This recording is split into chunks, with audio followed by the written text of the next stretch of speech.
funky. Hi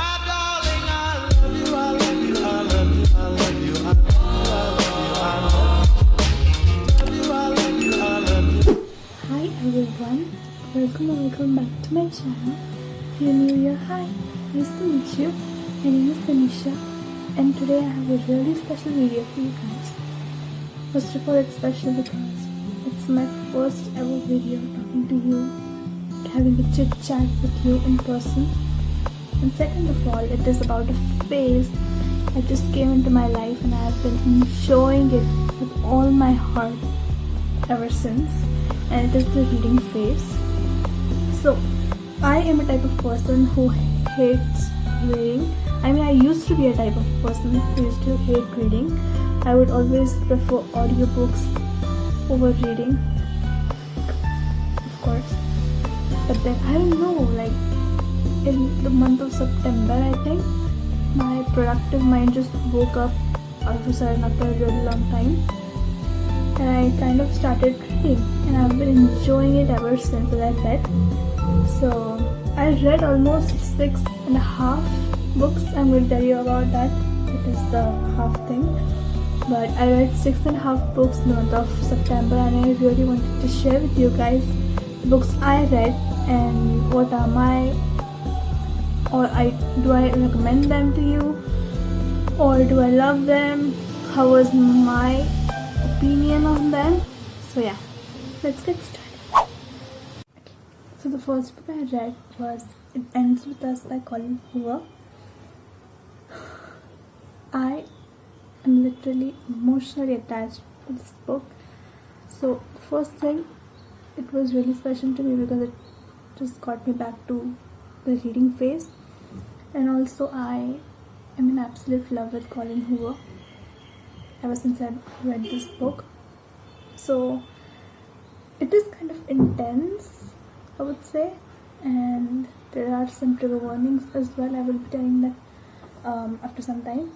But this was probably my most favorite book among all the others I read. So a little about the book. So it starts, so the book follows a girl named Lily.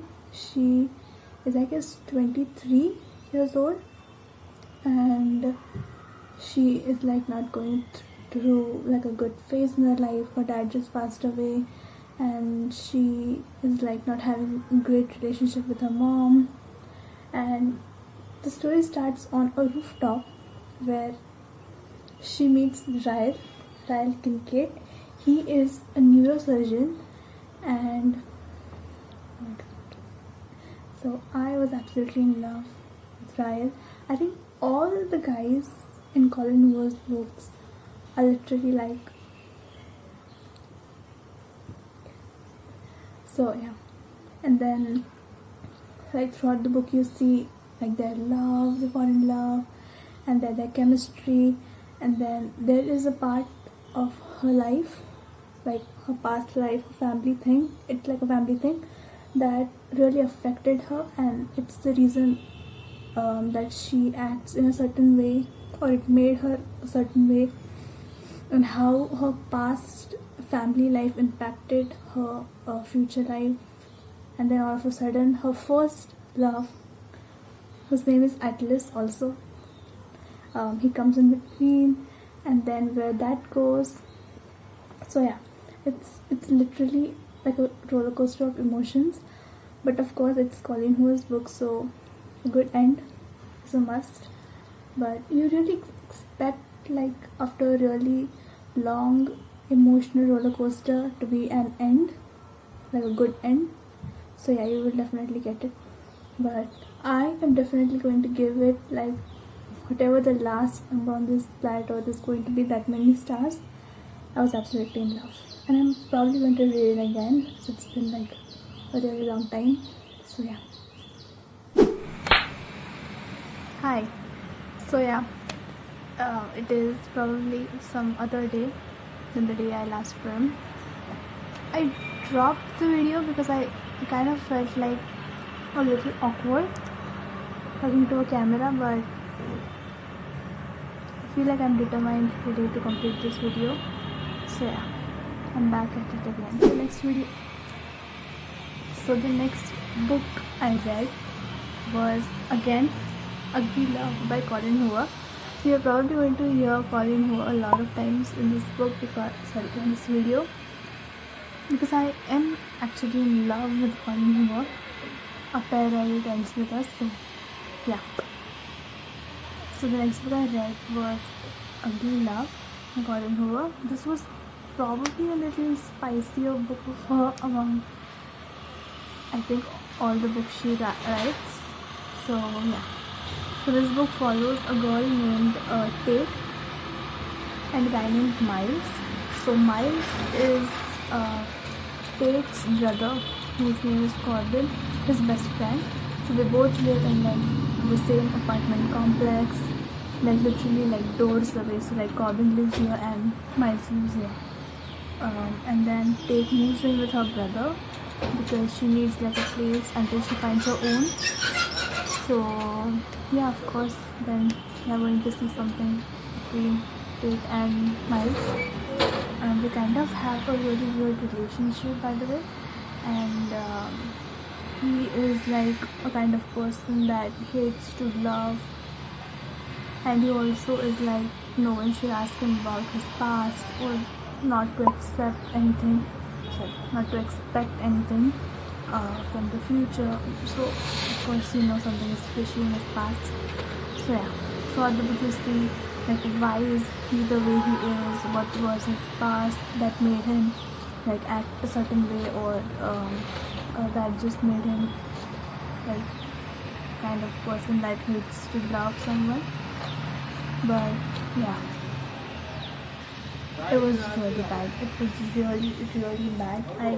I was not expecting that past, that reason. It was really bad. But yeah, of course, it's again Colin Hoover's book, as I said. A good end is a must, and you definitely get that. So yeah, I'm probably going to give this book absolutely a 5 out of 5. It was worth reading. Yeah, I forgot to mention about It Ends With Us that I think I forgot that it has like a moral of the story that I feel like I never really thought about. So yeah, you definitely need to read that book first. So the next book I read was November 9 by Colin Hoover. So yeah, again I was in a cold mode, so again I read November 9th by Colin Hoover. So this was probably the cutest stories I've ever heard. It was like a really good concept. It was like a really different concept, and the way it was written, I was absolutely in love with it. I loved the characters. I loved everything about this book. So this book follows a girl named Fallon and a guy named Ben. So at the beginning of the story you see like they are completely strangers, and then they decide to meet each other every year on the same day, that is November 9th. So like they meet every year on the same day, that is November 9th, and then throughout the book you see what was the reason they decided that, and like there is probably like they fall in love with each other, and then you definitely see their chemistry, and then of course you see a plot twist. Like Colin Hoover always puts a plot twist in his stories, so you see that, and like they meet only on November 9th, and then after that they just completely don't contact each other. Like they are blocked on social media, they block each other on social media, they don't have their phone numbers as well, so they only meet on November 9th, and after that they don't contact. But I found it really cute, I would say, and it's kind of weird because like in one part of the chapter you see like, for example, November 9th of 2019, and then in that another chapter you see like November 9th of 2020, so you'll be like, oh my god, like a whole year passed, but like they are so cute together still, they are so friendly and all of that. So yeah, definitely this was like the cutest story I have ever read. I loved everything about this book. So yeah, definitely a 5 out of 5. I loved the concept. I loved the concept so much. And of course, happy endings. Happy endings are a must. So you definitely get that. So yeah, moving to the next book I read was The Silent Patient. Like, just a moment of silence, please, for this book. Okay, so this was probably my second favorite book among all the others I read, and Alex Michaelides is definitely my second favorite author now. I literally was in love with this story and like everything about this book. I loved the way it gave me chills, like literally every freaking chapter. But so the story follows a girl named Alicia. She is, I think, a painter, and she is like happily married to her husband, of course, Gabriel.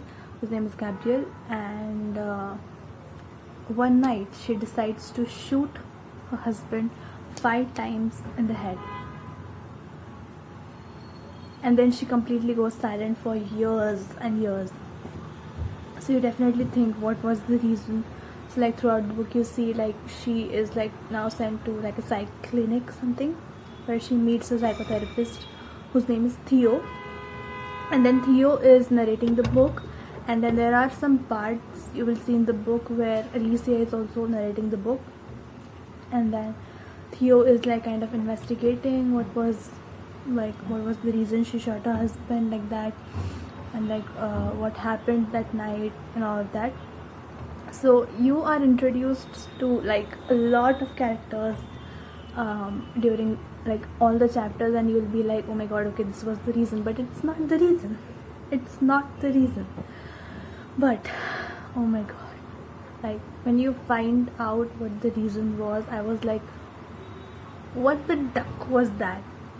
Like it was really intense.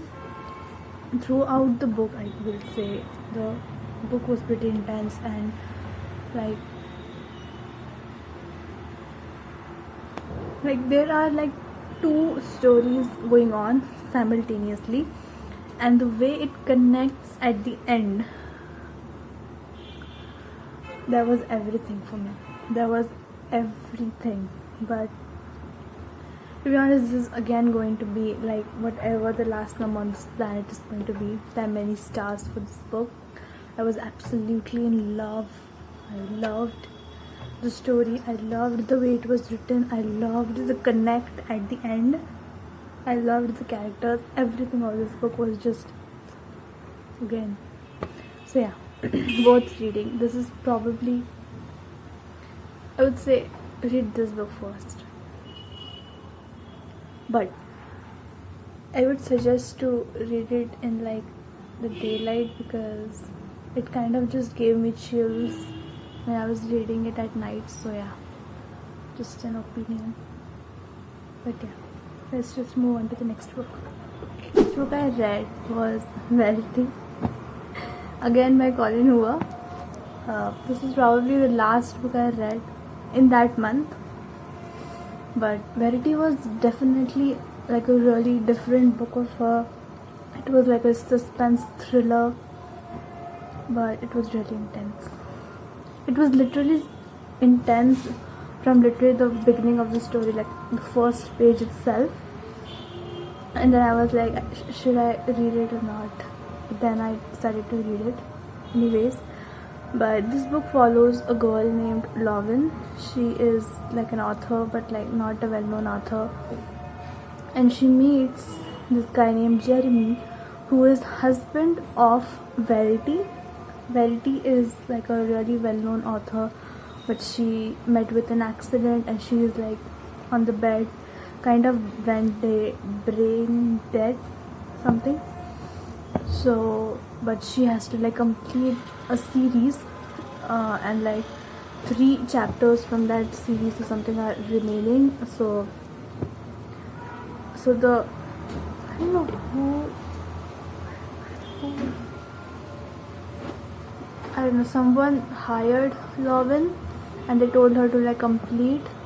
They asked her to complete the book for her.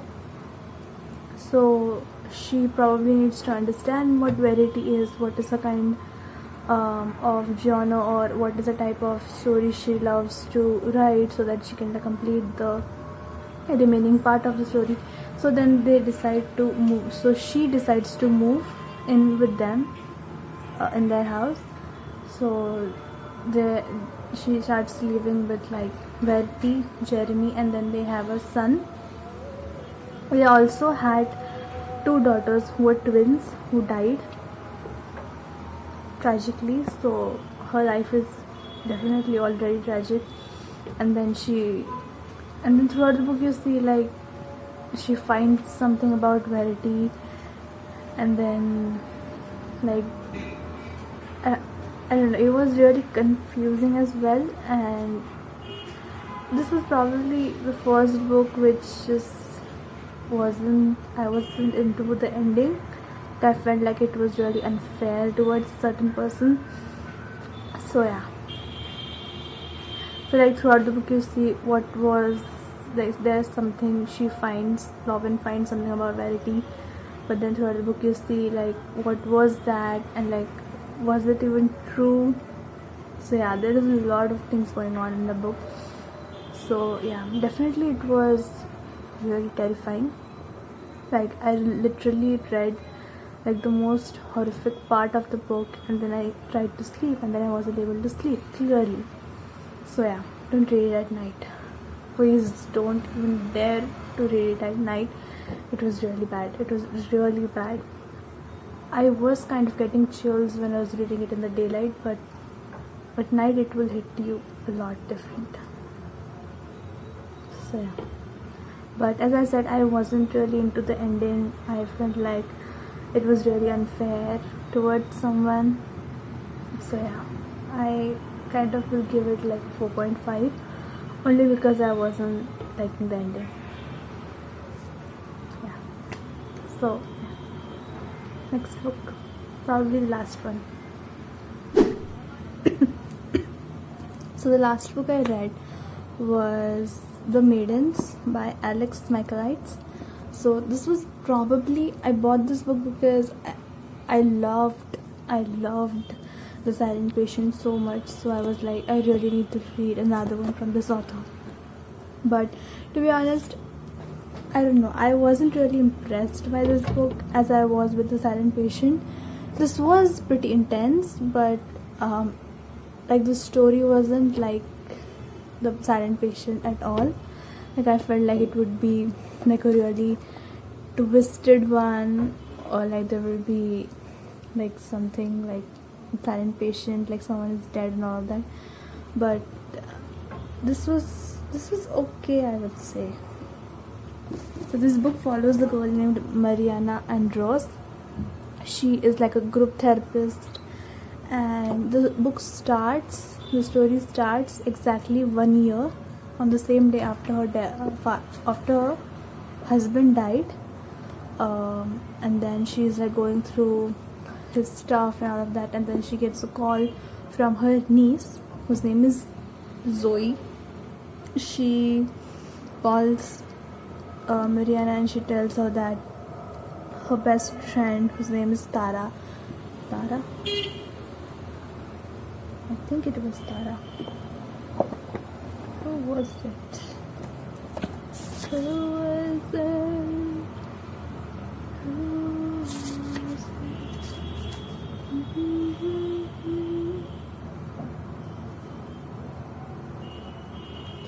don't know. Probably it was Tara.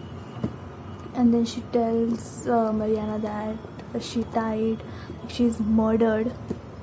And the way the murders are described, oh my god, that was really bad. It was really bad.